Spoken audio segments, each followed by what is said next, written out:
2 Timóteo, capítulo 2, versículo 1 até o versículo 3. Nós temos, amados irmãos, dentro daquilo que Deus tem falado poderosamente nas nossas vidas nesses dias, graças a Deus por isso. Gostaria, amados irmãos, que nós lêssemos novamente esse texto. Realmente ela fala muito no nosso coração. Timóteo, esse servo do Senhor, da igreja de Éfeso, são as últimas palavras de Paulo, 1 e 2 Timóteo, Tito. Então nós temos que prestar muita atenção no contexto da igreja naquela época, o que eles estavam enfrentando. E essa carta é uma carta desafiadora para mim e para você. Ele disse para Timóteo, meus irmãos: tu, pois, meu filho, fortifica-te na graça que está em Cristo Jesus. E o que de minha parte eu visto através de muitas testemunhas, isto mesmo transmite a homens fiéis, também idôneos para instruir os outros. Participa dos meus sofrimentos como bom soldado em Cristo. Nenhum soldado de Cristo, em serviço, se envolve, se deixa, se enreda em negócios desta vida, porque o seu objetivo é satisfazer aquele que o alistou, o alimentou. Vamos ouvir. Pai querido, é direção, é condução, é explicação, e nós precisamos do Teu Espírito, Senhor. O Senhor sabe como nós somos e sabemos da necessidade que nós temos. Também sabemos que só o Teu poder pode falar poderosamente aos nossos corações nessa noite.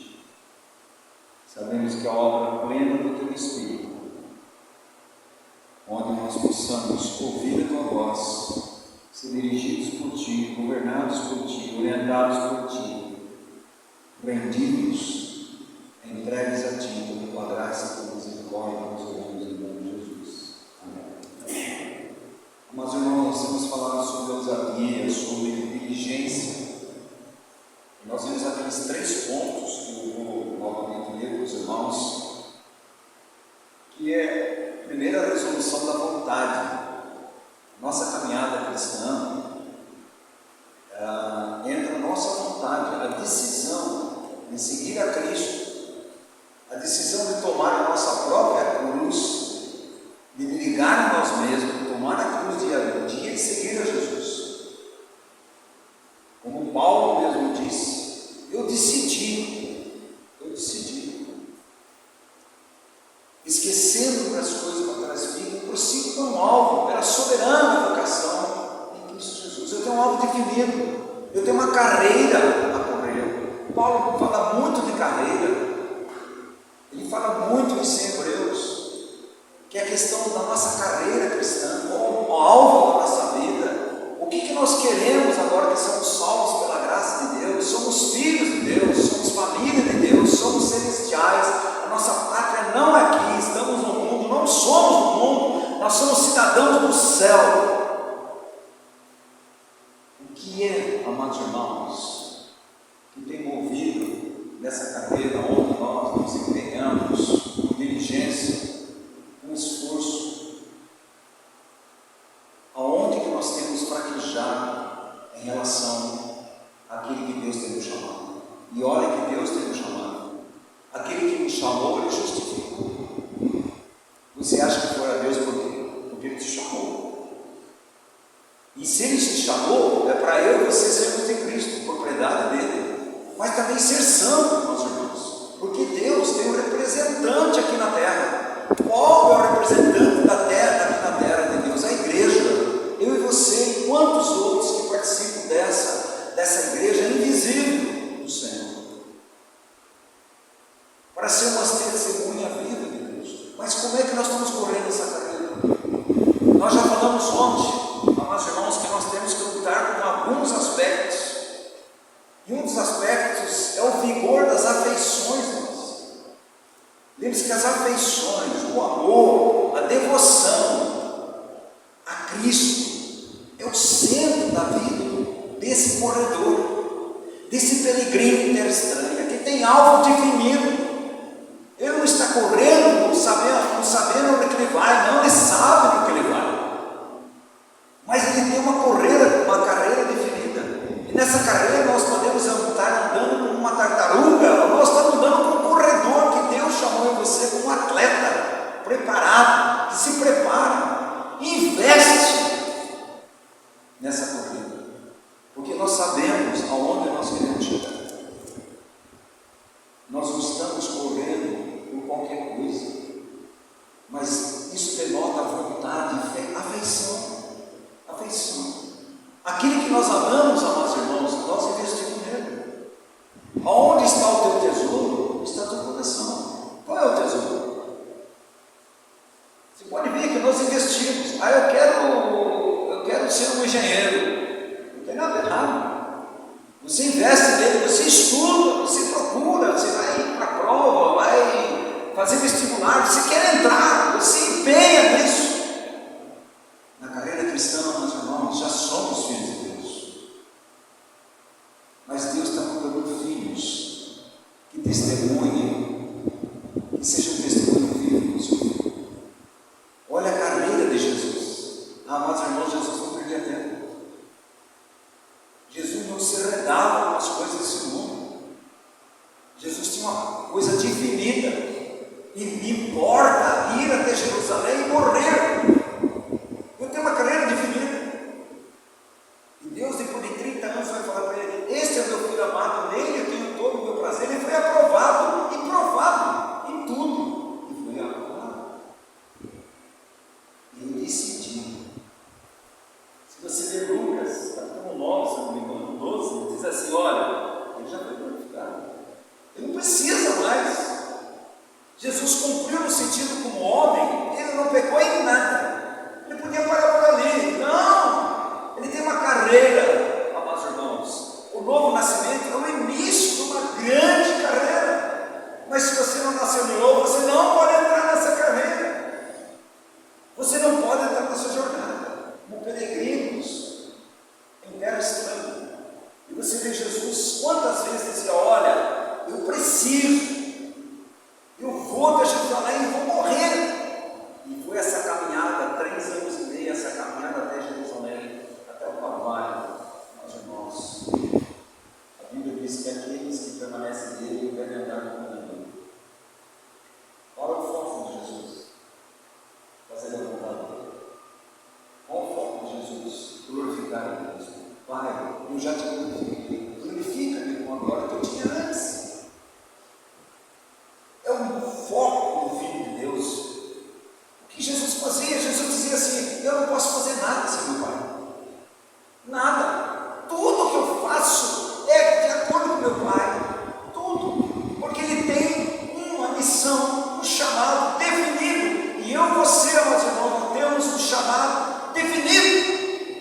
Manifestar as glórias de Jesus Cristo nesse mundo perdido, como luzeiros desse mundo.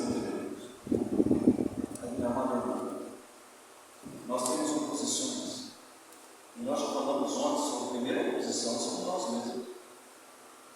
Nós precisamos guerrear, amados irmãos, como nós mesmos, contra nós mesmos, porque nós temos dentro de nós 2 naturezas, uma natureza que está forçando eu e você para não andar na presença de Deus, amar o Senhor, ter devoção a Cristo, se render a Cristo, consagrar a Cristo a sua vida. Ele está opondo eu e você. Mas tem uma natureza celestial. E essa natureza celestial que Deus nos deu, amados irmãos, ela é totalmente capacitadora para que eu e você tenhamos vitória em tudo aquilo que Cristo teve vitória. Jesus teve vitória sobre a morte. Já somos vitoriosos. Mas Jesus teve vitória sobre Satanás. Jesus teve vitória sobre Ele mesmo.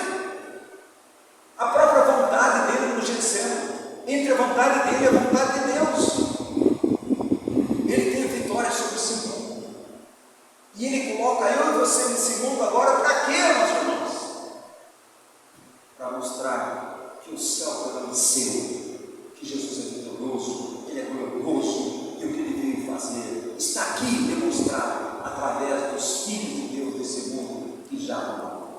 Mas irmãos, a missão que Deus colocou, ela é inigualável, é a coisa mais tremenda da nossa vida.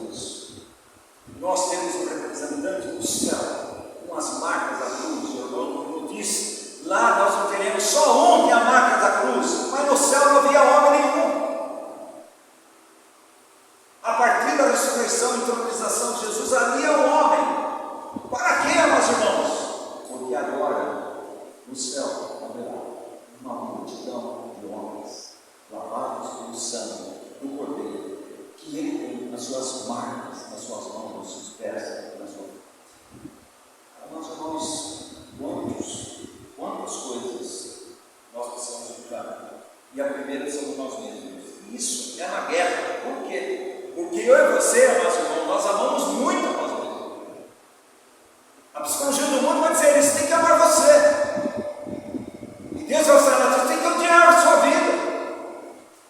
Se você não odiar a sua vida, você não pode ser meu discípulo. Mas que vida que eu tenho para odiar? A vida de Cristo que está em mim? Absolutamente não. Devemos glorificar a Deus por essa vida que Ele nos deu, pelo Espírito Santo que está em nós. Mas essa natureza terrena, meus irmãos, nós devemos guerrear contra ela, dizendo não. Não. Paulo vai dizer, levando o meu corpo morrer, Jesus. Por isso Paulo vai dizer assim, no final da vida, 25 anos de caminhada, Filipenses, ele vai dizer, eu quero ser conformado à morte de Jesus. O que aconteceu na morte de Jesus? Na morte de Jesus, Ele deu plena vitória sobre a morte, sobre o pecado, sobre o mundo, sobre Satanás, sobre nós mesmos. E agora, meus irmãos, nós devemos levar essa vitória em nossas vidas. Aí, o irmão disse, isso é objetivo, é um fato. O que Cristo fez é um fato. Agora entra o que, meus irmãos? A fé. A fé. Um fato. A fé é experiência. E a experiência vai trazer do quê? Do fato. Cristo venceu o mundo. Ele é o fato que Ele venceu. Eu creio. Quem vence o mundo? A fé. A fé. Aquele que está em nós é maior do que aquele que está no mundo. Isso me traz o quê? Experiência. E a experiência faz o quê? Glorifica o nosso Senhor e Salvador Jesus. Ele é glorificado quando eu e você, amados irmãos, nós temos uma decisão no nosso coração de seguir a Jesus. Seguir as pegadas de Cristo, você vai pagar um preço. E aí, está cobrando, parece que nós não queremos pagar esse preço. O preço, primeira coisa, amados irmãos, o preço de você perder a sua vida natural para ganhar a sua vida. E isso entra a morte, entra a cruz. É coisa que ninguém está vendo sobre a cruz de Cristo. A cruz é local de morte. A cruz é local de derrota dos nossos inimigos. Mas a cruz de Cristo é o local da nossa morte. É da morte na morte do nosso Senhor Jesus Cristo, na ressurreição. A vida de Cristo em nós, esperança da vida. Irmãos, que coisa tremenda para nossas vidas. Mas nós temos nossos inimigos, já falamos o primeiro, vamos o segundo. Se Deus permitir, nós vamos falar amanhã o terceiro, que é o mundo. O segundo é o próprio Satanás. Você acha que ele está brincando? O que o irmão Lemos fala sobre Satanás, irmão? Pode falar. Nós, como cristãos, não podemos brincar de sermos cristãos, porque o diabo nunca vai brincar de ser diabo. Nós, como cristãos, não devemos brincar de ser cristão, porque o diabo nunca vai brincar de ser o diabo. Amados irmãos, nós deveríamos amar de sermos cristãos e odiar tudo aquilo que não é de Cristo. E essa é uma guerra espiritual, porque as informações que vêm para nós, tantas informações, irmãos, lembre-se uma coisa, o que Satanás disse para Adão e Eva? Vocês vão ter conhecimento. Cuidado com o conhecimento. Cuidado, irmãos. nosso maior conhecimento, que deve nortear a nossa vida, segundo Pedro capítulo 3, versículo 8. Antes crescei na graça e no conhecimento do nosso Senhor e Salvador, Jesus. Esse é o nosso foco, meus irmãos. Conhecer a Deus. Agora o inimigo vai levantar, e nós sabemos como ele faz. Alguns aspectos que o inimigo faz, chama-se insensibilidade, paralisia, desânimo. Ele atua na nossa mente, irmãos. É aqui que a guerra é na mente. Se ele ganha a minha mente, ele ganha meu coração, e ele ganha a minha ação. A minha não vai caminhar. Ele vai paralisar eu e você. Mas não é só isso, meus irmãos. Ele faz conosco uma mistura de coisas corretas e coisas não corretas. Ele faz mistura na nossa vida. Para quê? Para que eu e você fiquemos na dúvida. Ele vai confundir, por isso não ouça qualquer um, não leia qualquer livro, preste atenção. Por trás de muitos livros, existe uma mãozinha, para confundir você, para tirar você da centralidade da Bíblia. Só a Bíblia, não é isso que nós aprendemos? E não é só a Bíblia, mas ele quer acrescentar, ele quer tirar alguma coisa. Mas irmãos, ele é astuto, ele é muito mais poderoso que você. Ele sabe muito mais de mim e de você do que nós. Ele sabe, ele conhece, ele vai tocar na nossa mente. Por isso que você vai ter Romanos 12, 2. E renoveis, a palavra de Deus diz não, Romanos 12, 12.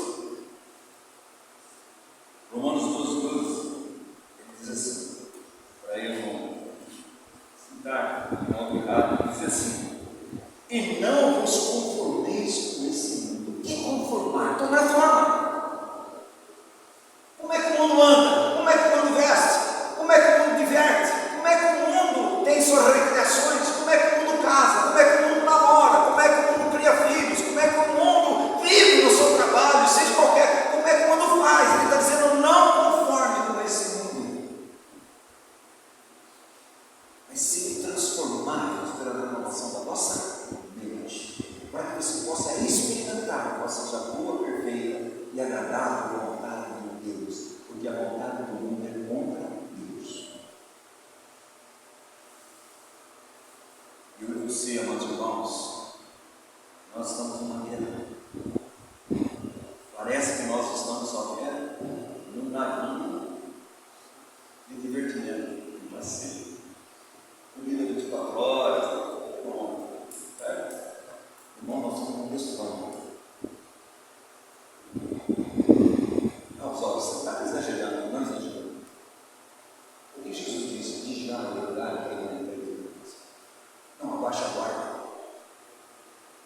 1 Pedro 5, o diabo está rugindo, está no derredor, rugindo contra. Ele está dardos inflamados nos nossos corações. Ele quer que eu e você desacreditemos da cruz, da bandejança da cruz, e coloque em nós uma nova cruz. Não é a cruz da morte e ressurreição de Cristo, da nossa morte e ressurreição com Cristo. Não, é uma morte sem cruz. Você precisa, você pode ficar ao lado da cruz, você pode ficar aos pés da cruz, você pode ver a cruz, mas isso não é o suficiente. Você tem que estar na cruz com Cristo. Bom, isso é ofensivo. Esse é o evangelho ofensivo. Não ofensivo. É o único remédio da minha vida, isso. Não tem outro remédio. Aí o que o mundo faz? O mundo evangélico, com seus livros, ele tenta amenizar o seu caminho.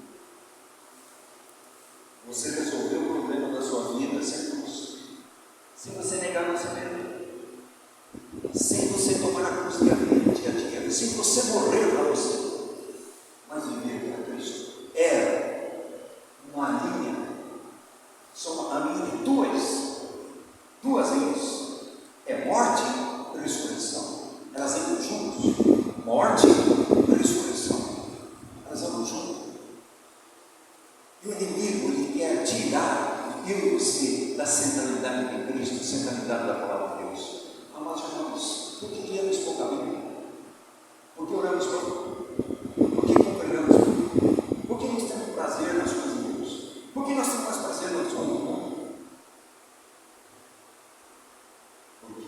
Satanás convenceu que as coisas não vão melhorar. Ele não desistiu. Ele não desistiu. Ele tentou Jesus. E a Bíblia diz: Satanás saiu do corpo dele, porque não acreditou. Nós que dormimos, ele coloca. Amados irmãos, ele coloca em nós a colocação assim, você é doido, como uma pessoa me disse, professor. Aí eu não vou lá na comunidade que lá só prega o evangelho da cruz. Vai ver a vida da pessoa. Vai ver a vida. Porém, eu dormi com você. É Cristo crucificado, e Cristo ressurreto. É nós morremos com Cristo cristão. Nós estamos com Cristo. Nós sabemos que é pior. Mas, amados irmãos, essa é a realidade espiritual. Fora dela, não há esperança na vida para você. As paixões são misturadas. O que faz? Satanás ele coloca afeição. As coisas do mundo têm afeição. E muitas afeições lícitas. E nós vamos ver que trabalhar é lícito, mas se trabalhar demais vai distanciar você de Deus. Você está entendendo? Ele vai pegar coisa lícita e você vai dizer assim: mas eu estou fazendo coisa que não é pecado. Mas isso vai tornar-se pecado. Porque você vai se separar de Deus. E você vai confiar no seu trabalho e não em Deus. No sustento que Deus dá para minha vida e sua vida. Qual o principal objetivo de Satanás? É formar um povo, presta atenção, é tornar o povo de Deus inoperante, paralisado. É uma paralisia, não anda, não progride, não cresce, vive criança. O foco é centrado em nós, não em Cristo. Não há uma vida de confiança, dependência, de entrega, de confissão de pecados, porque parece que o povo de Deus não peca mais, então não preciso confessar pecado. Não precisa me arrepender. Ele vai dizer como essa onda que está aí: olha, Deus é amor, Deus é da graça, tudo vai dar certo, você vai chegar lá, e você vai ser salvo de qualquer jeito, e vai chegar lá. Isso é mentira. É mentira. E Deus nos ama de verdade. Ele tem graça e verdade. Mas Deus é justiça. Deus é justo. Ele é chamado príncipe deste mundo. Jesus disse: aqui está o príncipe deste mundo, ele é o pecado. Mas ele vai ser julgado. E ele foi julgado naquela cruz. Ele detesta a cruz. Ele detesta Cristo. Ele detesta tudo que é de Deus. Ele odeia. E um dos modos para enganar você, ele entra na religiosidade. Na religião. O que você é? Eu sou evangélico. Não tem nada de Cristo. Eu sou evangélico. Ele era religião, ele é um religioso. Olha, Nicodemos é um grande religioso. É um cara craque. Ele tem uma moral elevada. É um cara do templo. Ele procura Jesus à noite. Jesus imediatamente disse para ele: Nicodemos, se você não nascer de novo, nascer do alto, você não pode ver o reino de Deus. Nicodemos ficou todo perdido. Você está vendo onde, irmãos? Esse povo honra bem, com os lábios, mas seu coração não honra bem. Olha a vida do Velho Testamento, olha vocês filhos, eles são diferentes. Quanto Satanás tem dano perverso, porque nós estamos descuidados, nós estamos distraídos, nós estamos dormindo, e Deus está dizendo para mim e você: levantai-vos, acordem. Eis que estou a porta e bato, eu estou batendo. Ouça, abra. Você fechou o seu coração para mim. Abra. Eu quero entrar, eu quero ter comunhão. Eu quero santificar o seu coração. Eu quero habitar plenamente no seu coração, através do Espírito Santo de Deus, para que você possa compreender, junto com todos os santos, a altura, a profundidade, largura e comprimento, com o amor de Deus, que excede todo entendimento, e que nós ganhamos aqui a plenitude de Cristo. Amados irmãos, o que você quer?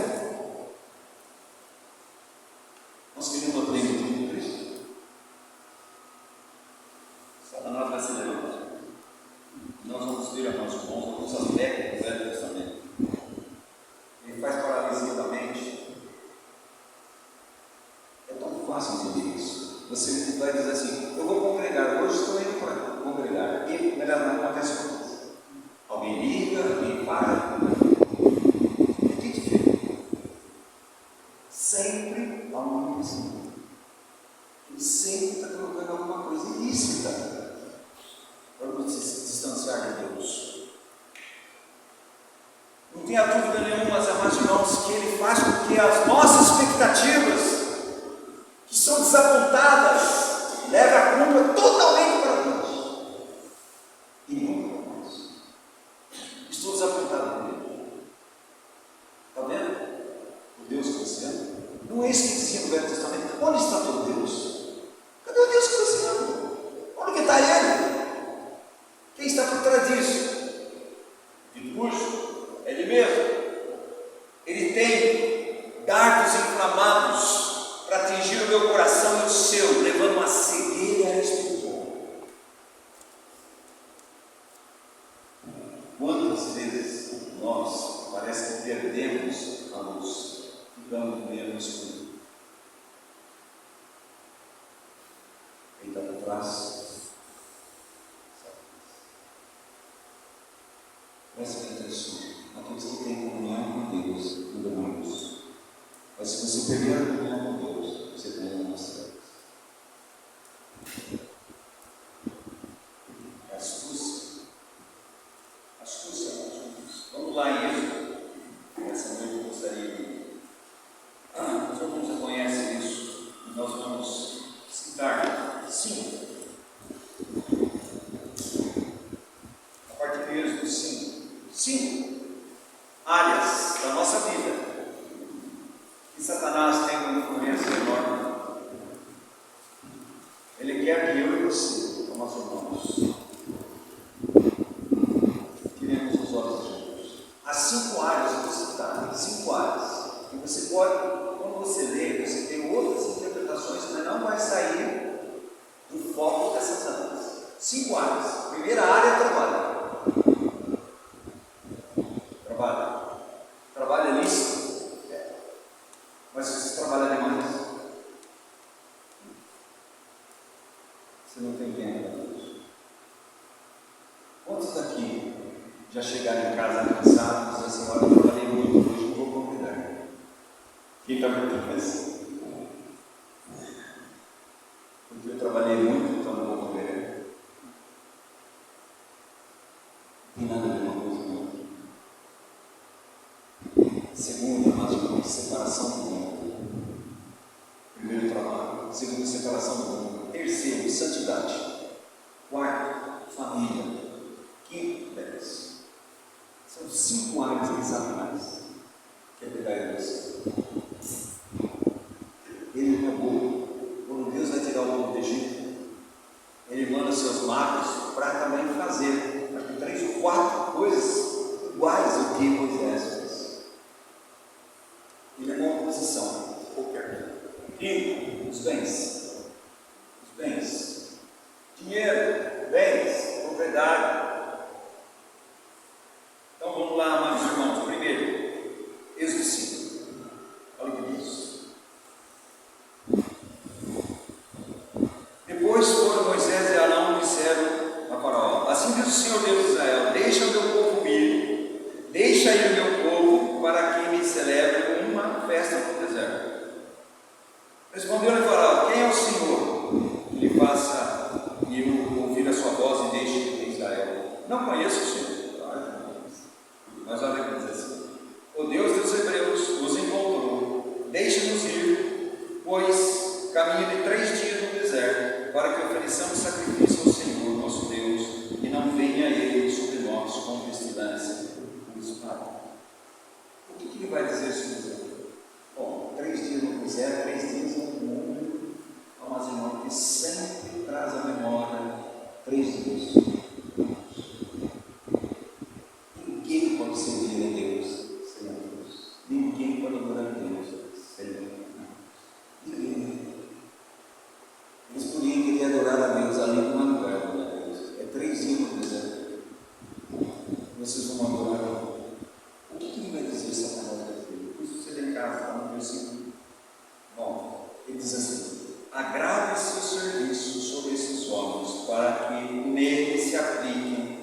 que não dê ouvidos às palavras nem. Quem que é o mentiroso? Não é isso que ele fez, não é?